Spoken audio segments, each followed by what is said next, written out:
Adventures of Sherlock Holmes, The Boscombe Valley Mystery by Sir Arthur Conan Doyle.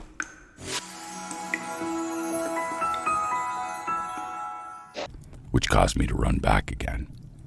I found my father expiring upon the ground.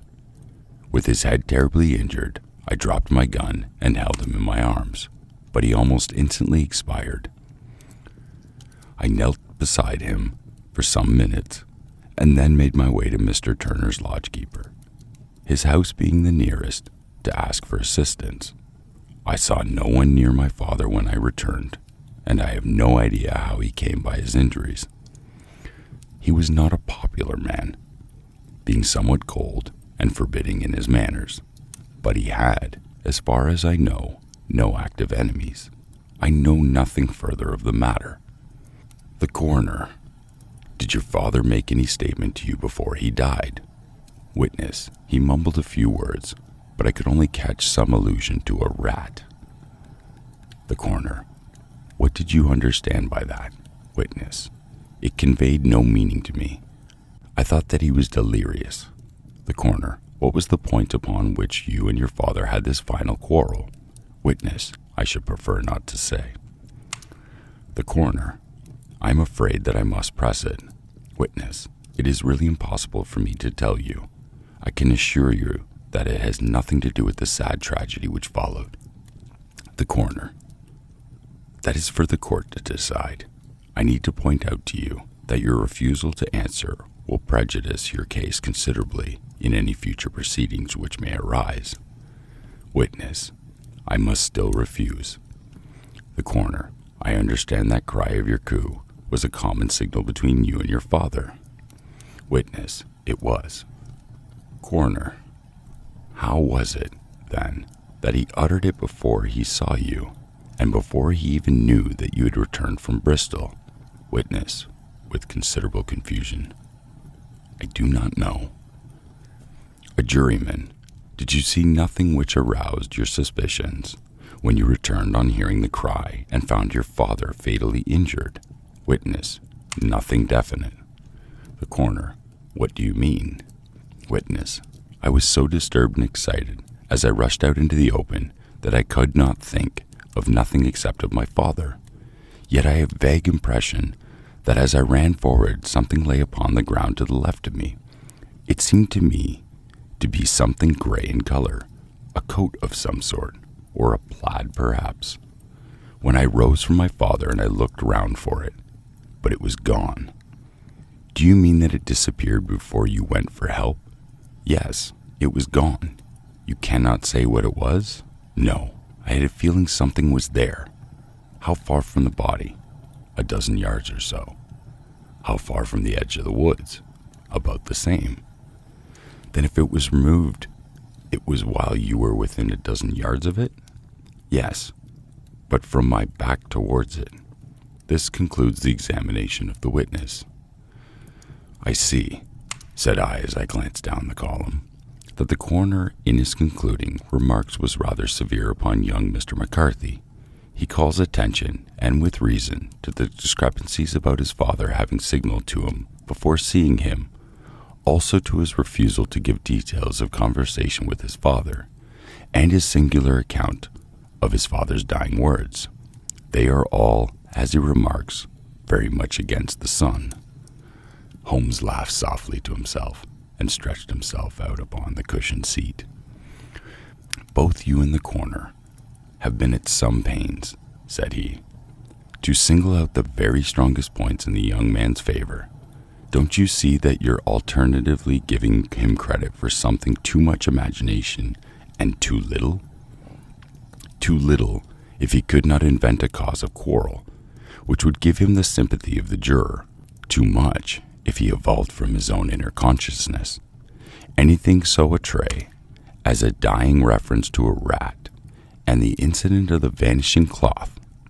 No, sir, I shall approach this case from the point of view that what this young man says is true, and we shall see whither that hypothesis will lead us.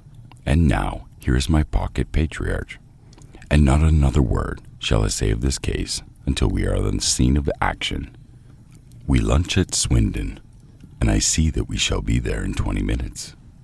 It was nearly 4 o'clock when we at last, after passing through the beautiful Stroud Valley and over the broad gleaming Severn, found ourselves at the pretty little country town of Ross. A lean, ferret-like man, furtive and sly-looking, was waiting for us upon the platform. In spite of the light brown dust coat and leather leggings, which he wore in deference to his rustic surroundings, I had no difficulty in recognizing Lestrade of Scotland Yard. With him we drove to the Hereford Arms, where a room had already been engaged for us. "I have ordered a carriage," said Lestrade, as we sat over a cup of tea. "I knew your energetic nature, and that you would not be happy until you had been on the scene of the crime." "It was very nice and complimentary of you," Holmes answered. "It is entirely a question of barometric pressure." Lestrade looked startled. "I do not quite follow," he said. "How is the glass?" 29, I see. No wind, and not a cloud in the sky. I have a case full of cigarettes here which need smoking, and the sofa is very much superior to the usual country hotel abomination. I do not think that it is probable that I shall use the carriage tonight," laughed Lestrade indulgently. "You have, no doubt, already formed your conclusions from the newspapers," he said. "The case is as plain as a pikestaff, and the more one goes into it, the plainer it becomes. Still, of course, one can't refuse a lady, and such a very positive one, too.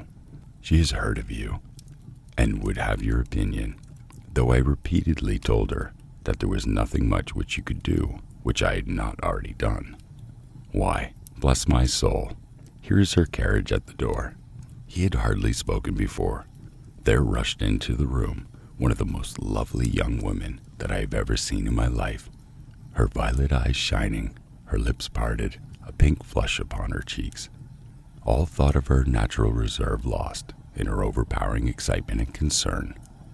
"Oh, Mr. Sherlock Holmes," she cried, glancing from one to the other of us, and finally, with a woman's quick intuition, fastening upon my companion, "I am so glad that you have come. I have driven down to tell you so. I know that James didn't do it.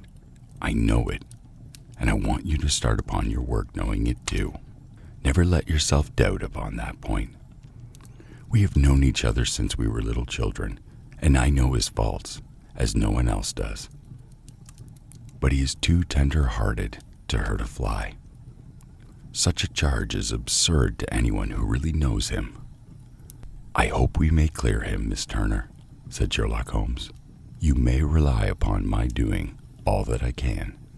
But you have read the evidence. You have formed some conclusion. Do you not see some loophole, some flaw? Do you not yourself think that he is innocent?" "I think that it is very probable." "There now," she cried, throwing back her head and looking defiantly at Lestrade. "You hear? He gives me hope." Lestrade shrugged his shoulders. "I'm afraid that my colleague has been a little quick in forming his conclusions," he said. "But he is right. Oh, I know that he is right. James never did it. And about his quarrel with his father, and I am sure that the reason why he would not speak about it to the coroner was because I was concerned in it." "In what way?" asked Holmes. "It is no time for me to hide anything. James and his father had many disagreements about me. Mr. McCarthy was very anxious that there should be a marriage between us. James and I have always loved each other as brother and sister, but of course he is young and has seen very little of life yet. And, well, he naturally did not wish to do anything like that yet. So there were quarrels, and this, I am sure, was one of them." "And your father?" asked Holmes. "Was he in favor of such a union?" "No, he was averse to it also. No one but Mr. McCarthy was in favor of it." A quick blush passed over her fresh young face as Holmes shot one of his keen, questioning glances at her. "Thank you for this information," said he.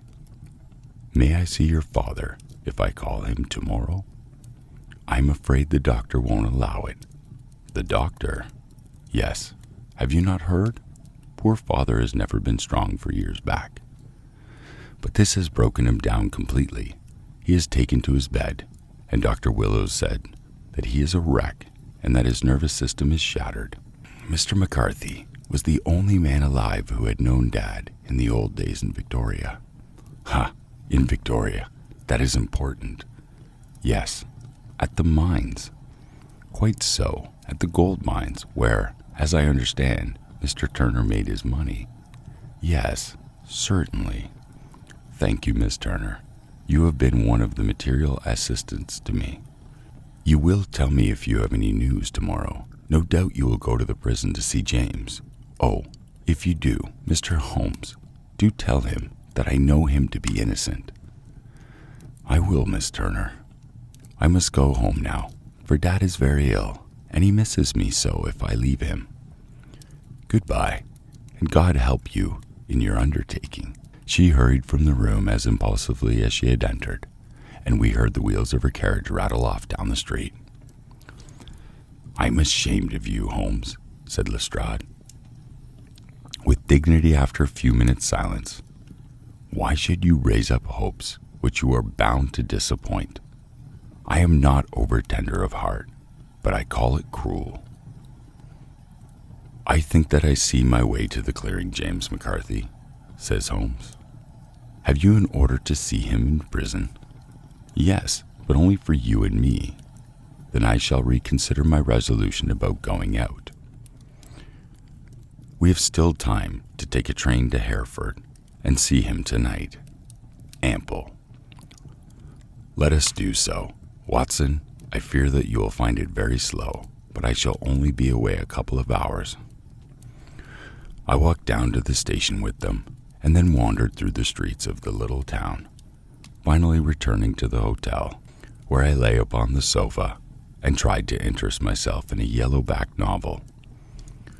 The puny plot of the story was so thin, however, when compared to the deep mystery through which we were groping, and I found my attention wandered so continually from the action to the fact that I at least flung it across the room and gave myself up entirely to a consideration of the events of the day.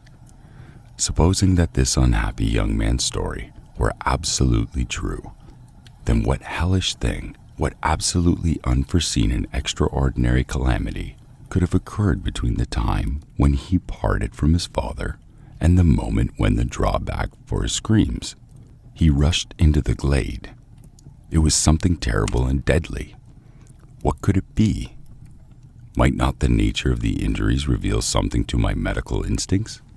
I rang the bell and called for the weekly county paper, which contained a verbatim account of the inquest. In the surgeon's disposition, it was stated that the posterior third of the left parietal bone and the left half of the occipital bone had been shattered by a heavy blow from a blunt weapon. I marked the spot upon my own head. Clearly such a blow must have been struck from behind. That was to some extent in favor of the accused, as when seen quarreling, he was face to face with his father. Still, I did not go for very much, for the older man might have turned his back before the blow fell. Still, it might be worthwhile to call Holmes's attention to it. Then there was the peculiar dying reference to a rat. What could that mean? It could not be delirium. A man dying from a sudden blow does not commonly become delirious. No, it was more likely to be an attempt to explain how he had met his fate. But what could it indicate? I cudgeled my brains to find some possible explanation, and then the incident of the gray cloth seen by young McCarthy. If that were true, the murderer must have dropped some part of his dress, presumably his overcoat, in his flight, and must have had the hardihood to return and to carry it away at the instant when the son was kneeling with his back turned not a dozen paces off. What a tissue of mysteries and improbabilities the whole thing was. I did not wonder at Lestrade's opinion, and yet I had so much faith in Sherlock Holmes's insight that I could not lose hope as long as every fresh fact seemed to strengthen his conviction of young Mr. McCarthy's innocence.